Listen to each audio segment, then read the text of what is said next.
आज इस वीडियो में हम लोग सीखेंगे कि ई-वे बिल कैसे बनाते हैं ऑनलाइन।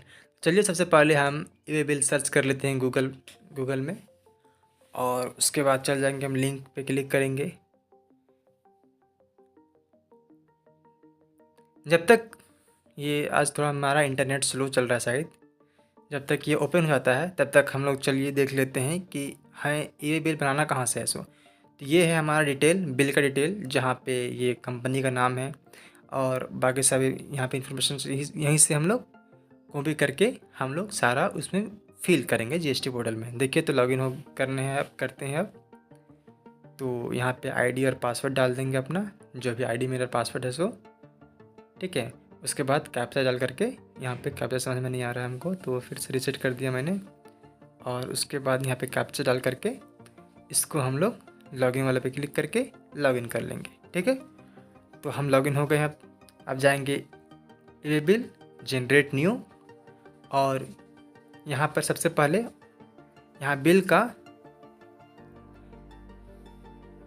टैब सेलेक्ट करेंगे कि डॉक्यूमेंट किस टाइप का है। तो हमारा है टैक्स इनवॉइस, और सप्लाई कर रहे हैं तो सप्लाई पे क्लिक करके रखेंगे, और ये मेरा आउटवर्ड है तो आउटवर्ड पे क्लिक करें। सबसे पहले मैं दिखा देता हूँ जूम करके थोड़ा सा कि किस कहाँ पे टिक लगा हुआ है।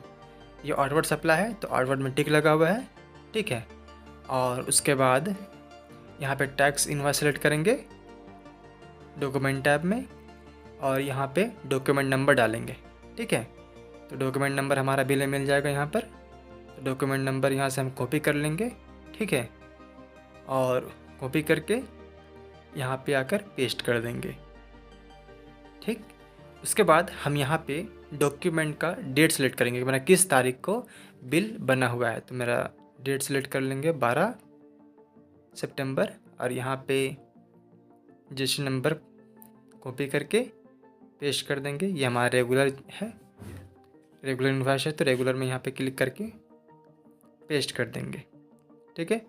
तो देखिए यहाँ पे रेगुलर टैक्स इनवॉइस है, यहाँ पे हमारा डिटेल यानी कि जो हम जीएसटी, जैसे मेरा जीएसटी नंबर है वो हमारा डिटेल यहाँ पे ऑलरेडी फिल होके आ रहा है, ठीक है। तो अब हमको डालना है पार्टी का, जहाँ पे हम सामान को भेज रहे हैं उसका जीएसटी नंबर, यानी कि बायर का जीएसटी नंबर यहाँ पे फिल करेंगे तो ऑटोमेटिक सारा डिटेल यहाँ पे फिल हो जाएगा। तो यहाँ पे जीएसटी नंबर डालेंगे, यहाँ पे इसको ओके पे क्लिक करेंगे तो सारा डिटेल ऑटोमेटिकली फिल हो जाएगा। तो देखिए कॉपी करके यहाँ पे पेस्ट करते हैं ना, ये हमें गलती से कुछ और डाल दिया था। देखिए तो हम यहाँ सिर्फ जीएसटी नंबर डाले तो पार्टी का नाम, पार्टी का एड्रेस, पार्टी कहाँ रहता है, सारा एड्रेस यहाँ पे मिल गया। अब हमको यहाँ पे डालने का बारी आता है, इन्फॉर्मेशन फिल करने का बारी आता है आइटम, कि क्या आइटम हम सिलेक्ट मतलब भेज रहे हैं, ठीक है। तो यहाँ पे प्रोडक्ट नेम डाल देंगे। तो यहाँ से कॉपी कर लेता हूँ मैं इसको, और कॉपी करके मैं यहाँ पे पेस्ट कर देता हूँ, ठीक है।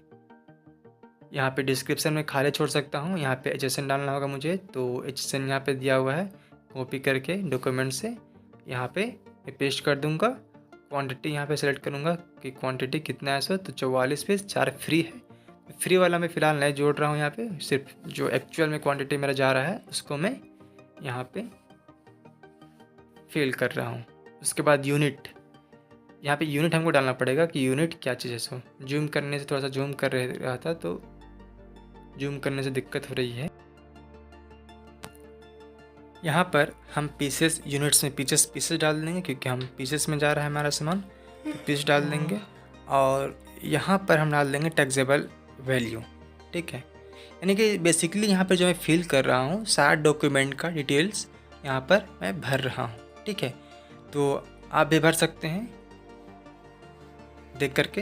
तो चलिए मैं फिल करता हूँ डॉक्यूमेंट सारा डिटेल, और उसके बाद फिर मिलते हैं। तो जो बिल में डिटेल था उसको मैंने थोड़ा सा कुछ मॉडिफिकेशन किया, क्योंकि इसमें डिस्काउंट भी डाला हुआ था, तो मैं डिस्काउंट करके उसके बाद मैं सारा कुछ फिर से फिल कर रहा हूँ, तब जाके मेरा टैक्सेबल वैल्यू इनवॉइस वैल्यू से मैच कर रहा है, ठीक है। इससे पहले मैच नहीं कर रहा था, जिसकी वजह से मुझे कुछ मॉडिफिकेशन करनी पड़ी, और जब मैंने सारा मॉडिफाई कर लिया तो मेरा इनवॉइस वैल्यू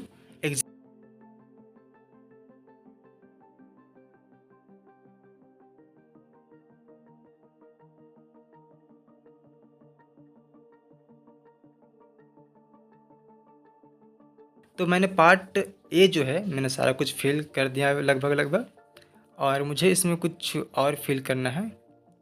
यहाँ अदर अमाउंट में मैंने कुछ डाल दिया, पॉइंट जो डिफरेंस आ रहे थे, सो डिफरेंस वाला यहाँ पे काम ख़त्म हो गया। अब मुझे डालनी होगी ये कि ट्रांसपोर्टर आईडी। ठीक है, तो मैं ट्रांसपोर्टर आईडी मुझे पार्टी ने मेल किया है, तो मैं उस ट्रांसपोर्टर का आईडी यहाँ पे मेल से देख लेता हूँ क्या है इसे। और मैं मेल ओपन करने के बाद यहाँ पे ट्रांसपोर्टर का आईडी मुझे दिख रहा है, मैं इसे कॉपी करूँगा।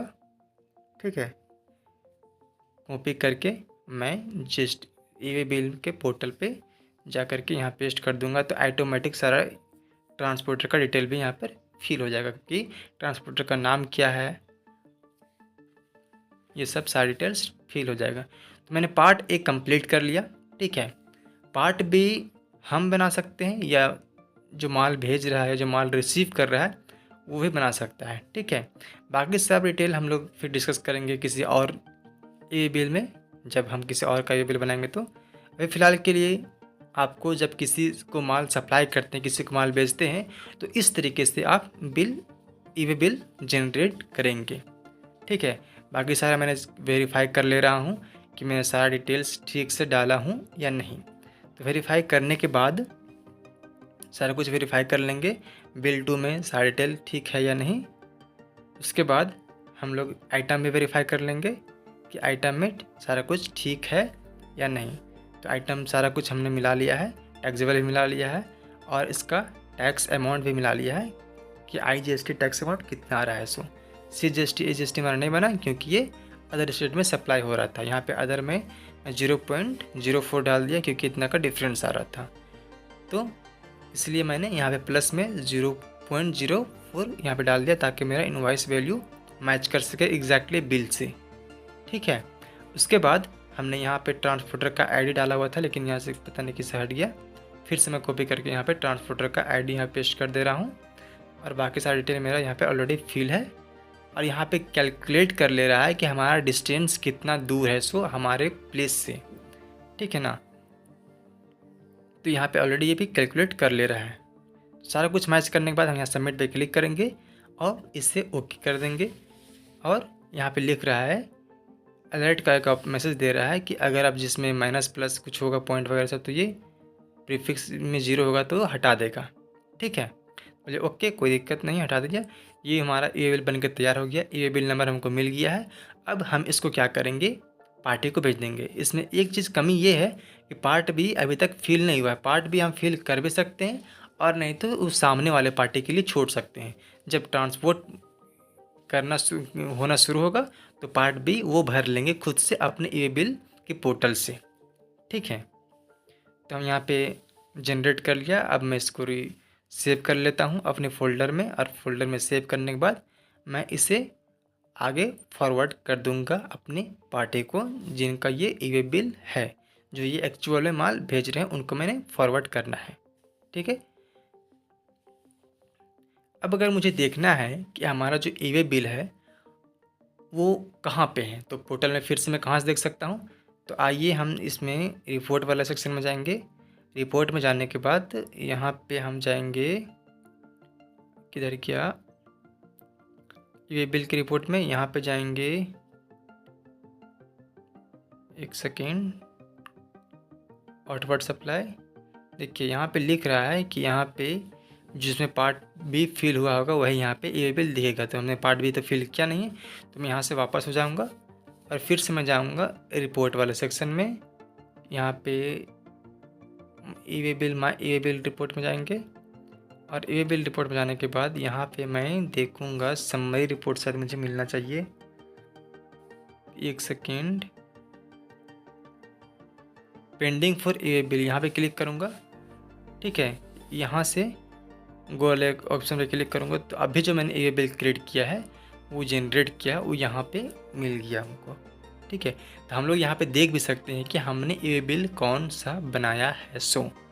ठीक है, तो यहाँ पे हम देख सकते हैं कि हमारा ई बिल कौन सा बना हुआ है, और यहाँ से हम लोग एक्सपोर्ट कर सकते हैं एक्सेल में भी। अगर ज़्यादा पेज का हो तो यहाँ देख भी सकते हैं। फिलहाल हम यहाँ से बाहर निकल जाते हैं। ठीक है, हम यहाँ से एक्सेल भी डाउनलोड कर सकते हैं, लेकिन हमको नीड है नहीं अभी फ़िलहाल।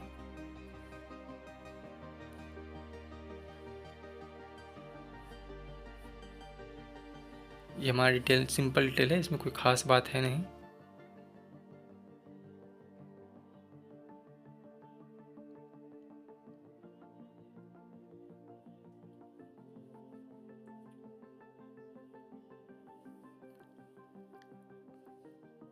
ये बिल को अब हम क्या करेंगे, अपने पार्टी को भेज देंगे, ठीक है। अपने पार्टी को ये बिल मेल कर देना है मुझे।